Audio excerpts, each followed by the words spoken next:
Right, for more on the 2025 budget and the challenge of funding the capital component despite huge borrowing and claims of surpassing revenue targets.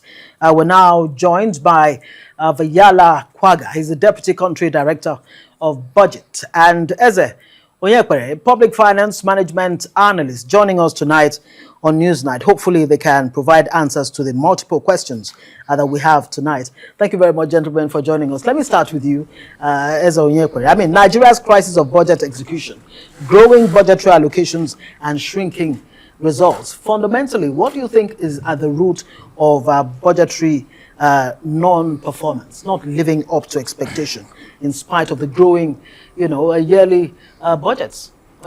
For 2025, I will think precisely that the resolution of this challenge should be found between Mr. President and the Honorable Minister of Finance, rather than even disturbing the Accountant General who takes instructions. Even the National Assembly, as far as I'm concerned, is playing to the gallery. They have the powers of oversight. They didn't say anything at the end of the first quarter. They didn't say anything at the end of the second quarter. Nothing said at the end of the third quarter. Nothing even said at the end of the fourth quarter. And now they are considering 2026, and they want us to take them seriously. First of all, you recall that in August, Mr. President did tell us that they have surpassed the revenue target for December. As at August, though he said it was for non-oil revenue. Yes. But even oil revenue performed very, very well. And then the other day, the Minister of Health told us that out of a capital budget of 218 billion, you only received 60-something million. 36 million. Yeah. So which is 1% would have been 2.108 billion. So he received less than 1%. So if you combine this together and look at the fact, like in health sector, transport, power sector, they have dedicated borrowing, which is written into their budget. Money expected from foreign sources in dollars, pounds, and other currencies. So if Nigeria drew that part down, even if the money from other sources didn't materialize, at least that part should have been implemented. So as far as I'm concerned, Mr. President should explain to Nigerians what really happened. If he can't do that personally, he should empower the Minister of Finance to do that to Nigerians. And then the National Assembly should also explain to us why they slept on their duty. Because the Budget Office is supposed to give us quarterly budget implementation reports, which should be ready 30 days after the end of each quarter. So the one for the first quarter should have been ready in April, and thereafter, in those. As at now, the only report available, I think, is the second quarter. Q2. Yeah. Q2. No Q3, no Q4. And before they even started this budget at the level of the ministries, the Budget Office clearly said that each ministry should carry over 70% of its 2025 capital budget into the new year. So they knew what they were doing that they did not. That's in the budget call circular. So nothing is surprising. Mr. President should explain. Mr. Viola, I wonder if you have an understanding of what is happening or a crystal ball to look into to answer the question. I mean, it's the obvious question when you put up all of this increased revenue, but yet no capital funding. Where is the money? As budget, are you able to track the money? So unfortunately, we're not able to track as well as we should. And that's primarily because of the disclosure regime. So you have legislation that speaks to when reports should be made, when documentation should be published, and these things are more or less ignored at will. There's also the challenge that the government has in its own financial management. So you have the Government Integrated Financial Information Management System, GIFMIS.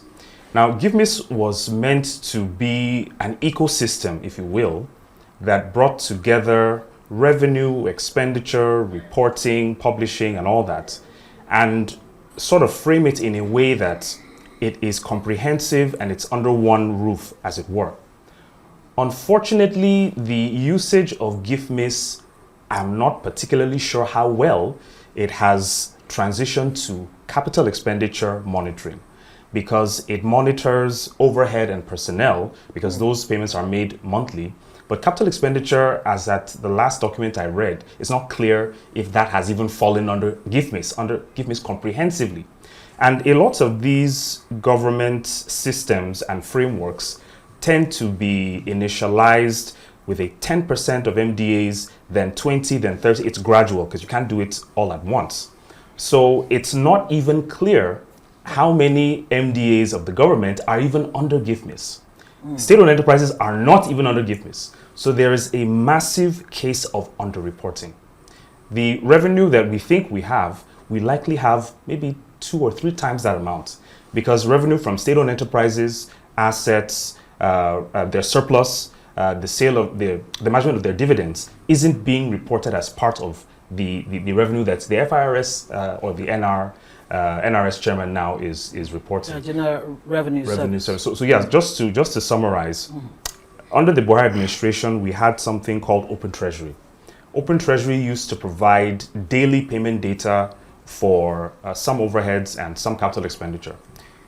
In January of 2025, we stopped getting updates on Open Treasury. I think they just resumed backdating their data sometime in late January.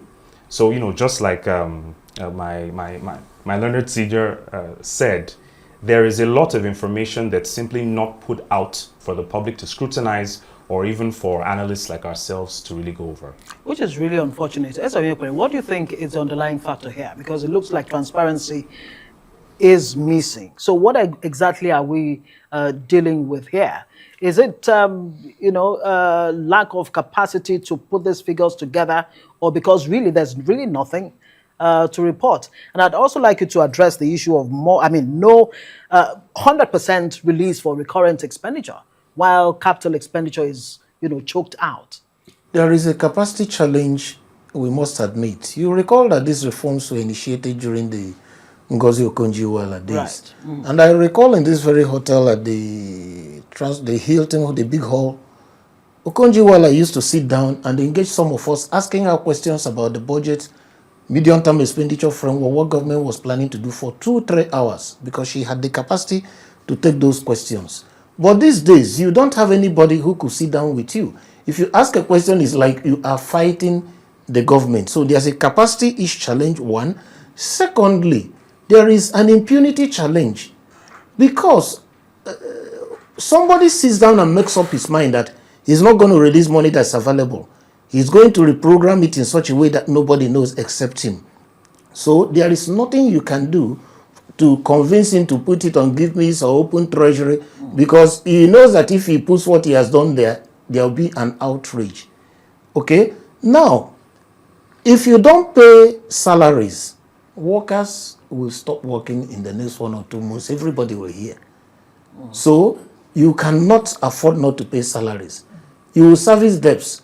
For government not to grind to a halt totally, you will release overheads for them to be doing the usual movements, motions in a barber's chair. So, but the capital component is the one that is easier. But that's the one for them not to release. But that's the one that touches the lives of the people. That's the one from where you buy maybe consumable drugs for the hospitals, you build roads, you build bridges, you supply electricity.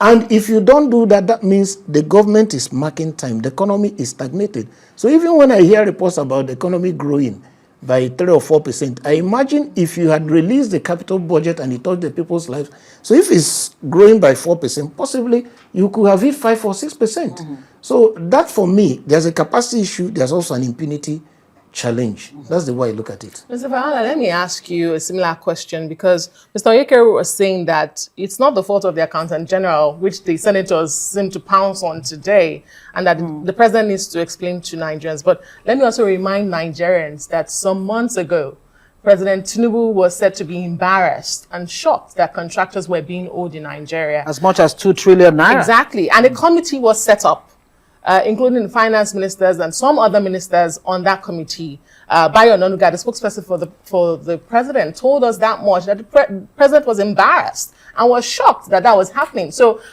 one can deduce from that to say even the president doesn't understand why contractors are not paid.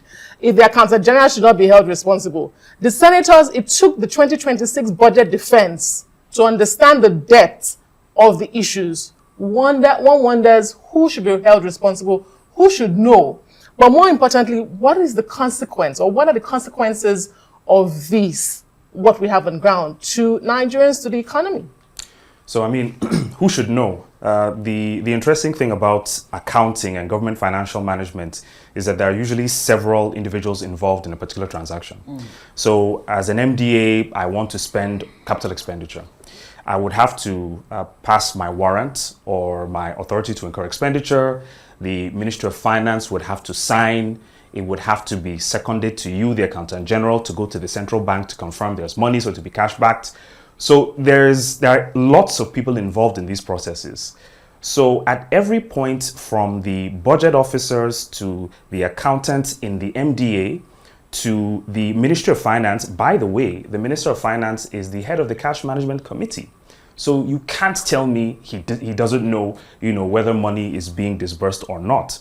And this brings me back to how technology can be put in place, but where the human or the political will, as we call it, doesn't exist, you don't see anything happening there. And the very things that Nigerians should enjoy as dividends of democracy are simply, not available. So the impact is very clear. Again. Yeah, the economy is most likely going to receive several hits. Gross domestic product calculations are generally done retrospectively. So it's, this, Q1 would know what happened in Q1 sometime in Q3 because of the way GDP is calculated and because of, how time marches forward. So it gives the impression that there's something going on in the government that politicians, civil servants, political appointees are not telling Nigerians. Do you want to name that thing that's going on? Is there, in terms of, let's look at the 2026 budget very quickly. I mean, oil is pegged at $65 per barrel, 1.84 million, barrels per day production, exchange rate 1,400, and experts are saying that some of these figures are above the forecasts. Is that what is fundamentally wrong? Are the budgets overambitious, or what exactly? What can we pin it to? Consistently done, overambitious budgets in terms of revenue forecasts. Right. If for the past 3, 4, 5 years you've not crossed 1.4, 1.5 million, what gives you the ground to move up to 1.8 or 2.0 as we did in 2025?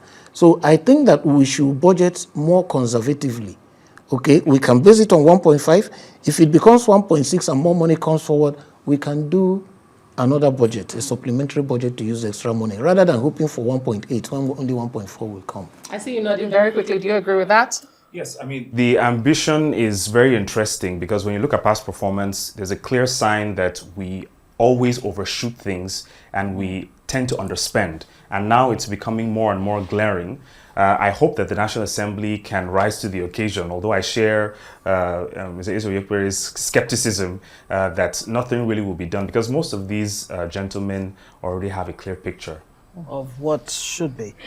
Valiala Kwanga is the Deputy Country Director, Budget, and Eze Onyekpere, Public Finance Management Analyst. Thank you both of you gentlemen for joining us on Newsnight.